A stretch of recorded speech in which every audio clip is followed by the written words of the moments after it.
അങ്ങനെ നമ്മുടെ ഗേറ്റൊക്കെ ഓപ്പണായി, നമുക്ക് കയറാനുള്ള സമയമൊക്കെ ആയി. പാച്ചുക്കുട്ടൻ ഇങ്ങനെ ഒരേ തറയിൽ കൂടെ ഇഴച്ചിലായിരുന്നു. അവനെ എടുക്കുമ്പോൾ അവൻ ഭയങ്കരമായിട്ട് കിടന്ന് കുതിറുമായിരുന്നു. പിന്നെ ചിലയിടത്ത് നമ്മളിങ്ങനെ കുഞ്ഞിനെ വെറുതെ കിടത്തി കരയിച്ച് കഴിഞ്ഞിട്ടുണ്ടെങ്കിൽ അത് ഈ മറ്റുള്ളവർക്കും കൂടെ ഒരു ഡിസ്റ്റർബൻസ് ആണെന്നുള്ളതുകൊണ്ട് അവനെ കുറേ ഞാൻ താഴെ വിട്ടിരിക്കുക തന്നെയായിരുന്നു. കാരണം ആ ഒരിതേ ഉണ്ടാവുള്ളൂ.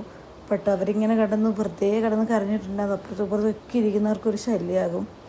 അങ്ങനെ നമ്മൾ ഫ്ലൈറ്റിലൊക്കെ കയറി. ശരിക്കും പറഞ്ഞാൽ പാച്ചക്കൂടിന് ഫ്ലൈറ്റ് ഇഷ്ടമില്ലാത്തതാണോ അതവനെ എന്താണെന്നറിയില്ല. അവൻ ഫ്ലൈറ്റ് കയറി കഴിഞ്ഞാൽ അവൻ ഈ വിൻഡോയിലൊക്കെ അടിച്ച് ഭയങ്കരമായിട്ട് കരയും കേട്ടോ. കാരണം എന്താണെന്ന് വെച്ചാൽ മൂപ്പർക്ക് എന്തോ അങ്ങനെ ഒരു കൺജസ്റ്റഡായിട്ട് ഇരിക്കുന്നൊന്നും അത്ര ഇഷ്ടമാണെന്ന് തോന്നുന്നില്ല. അങ്ങനെ ഫ്ലൈറ്റൊക്കെ കറക്റ്റ് സമയത്തൊക്കെ ടേക്ക് ഓഫ് ഒക്കെ ചെയ്തു. ആ വാച്ചക്കുണ്ടാണേലും പാലൊക്കെ കുടിച്ച് കിടന്ന് ഉറങ്ങാൻ വേണ്ടി തുടങ്ങി.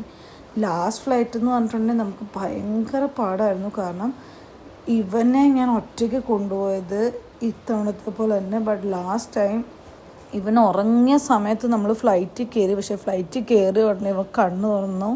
ഇവന് പാലൊക്കെ കൊടുത്തിട്ട് ഇവൻ ഉണരുന്നൊന്നും ഉണ്ടായില്ല. പെട്ടെന്ന് കിച്ചുവിനെയൊക്കെ കാണാണ്ട് വന്നതോടുകൂടി ഇവൻ ആകെ അങ്ങ് വിഷമോ. ഇവൻ എന്തൊക്കെയോ പ്രശ്നങ്ങളായി. ഇവനങ്ങ് വിൻഡോയിൽ അടിച്ചൊക്കെ ഭയങ്കര കരച്ചിലൊക്കെ ആയിരുന്നു.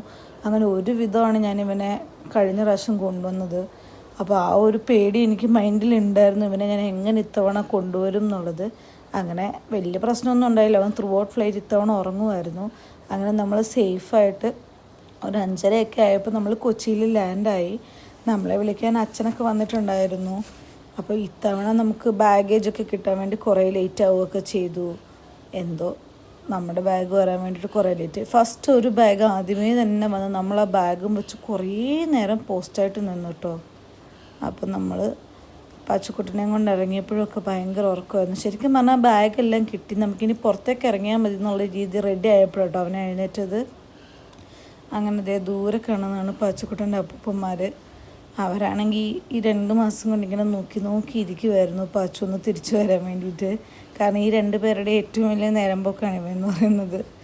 അവനും അതുപോലെ തന്നെയാണ്. അവൻ എന്ത് വിചാരിച്ചാലും സാധിച്ചു കൊടുക്കുന്ന 2 പേരായതുകൊണ്ട് തന്നെ അവനവരെ വലിയ കാര്യമാണ്. അങ്ങനെ നമ്മൾ ഫുഡൊക്കെ കഴിച്ചു, വീട്ടിലൊക്കെ എത്തി.